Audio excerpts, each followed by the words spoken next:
পরিবর্তিত রাজনৈতিক পরিস্থিতিতে এবার জাতীয় সম্মেলন নিয়ে ভাবছে বিএনপি।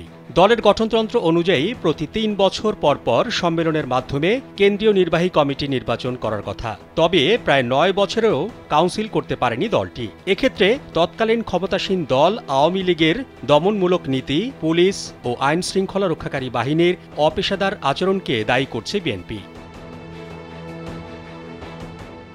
গত ৫ আগস্ট শেখ হাসিনার পতনের পর দলকে শক্তিশালী করার উদ্যোগের অংশ হিসেবে দ্রুত সময়ের মধ্যে জাতীয় সম্মেলন করার পরিকল্পনা নিয়ে এগোচ্ছে বিএনপির হাইকমান্ড। এতে করে দল এবং সারা দেশে নেতাকর্মীরা চাঙ্গা ও উজ্জীবিত হবেন বলে মনে করছেন দলটির নীতি নির্ধারকরা। এ নিয়ে বিএনপির জাতীয় স্থায়ী কমিটির একাধিক বৈঠকে আলোচনা হয়েছে বিষয়টি। ২০১৬ সালের ১৯ মার্চ বিএনপির ষষ্ঠ জাতীয় কাউন্সিল অনুষ্ঠিত হয়। অবশ্য ৯ বছরে শুধু কাউন্সিলই নয়, বিষয়ভিত্তিক উপকমিটিগুলোও গঠন করতে পারেনি দলটি। ফলে দলটির নেতৃত্বের প্রতিযোগিতায় ছিটকে পড়েছেন অনেক ত্যাগী ও যোগ্য নেতা। আবার দলের এক এক নেতার দখলে রয়েছে একাধিক পদ।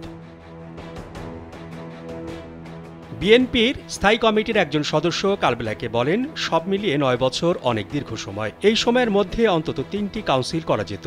এখন সিদ্ধান্ত নিলে ৩-৪ মাস পর কাউন্সিল হতে পারে।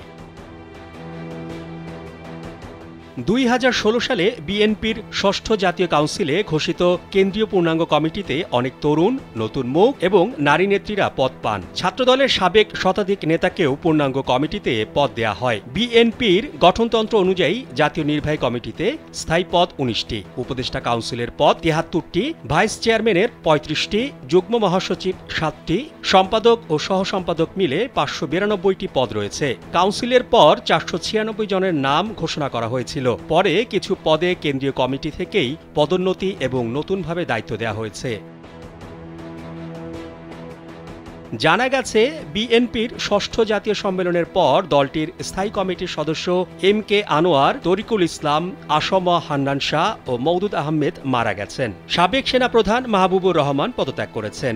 এরপর সাবেক ভাইস চেয়ারম্যান সেলিমা রহমান ও ইকবাল হাসান মাহমুদ টুকুকে পদোন্নতি দেওয়া হয়। স্থায়ী কমিটির প্রবীণ সদস্য ডক্টর খন্দকার মোশাররফ হোসেন ব্রেইন টিউমারে আক্রান্ত ছিলেন দীর্ঘদিন। এখন কিছুটা সুস্থ হয়ে সাংগঠনিক কর্মকাণ্ডে অংশ নিচ্ছেন। ব্যারিস্টার রফিকুল ইসলাম মিয়া দীর্ঘদিন শয্যাশায়ী। তিনি অন্যের সাহায্য ছাড়া চলাফেরা করতে পারেন না। স্থায়ী কমিটির বৈঠকেও থাকেন না তিনি।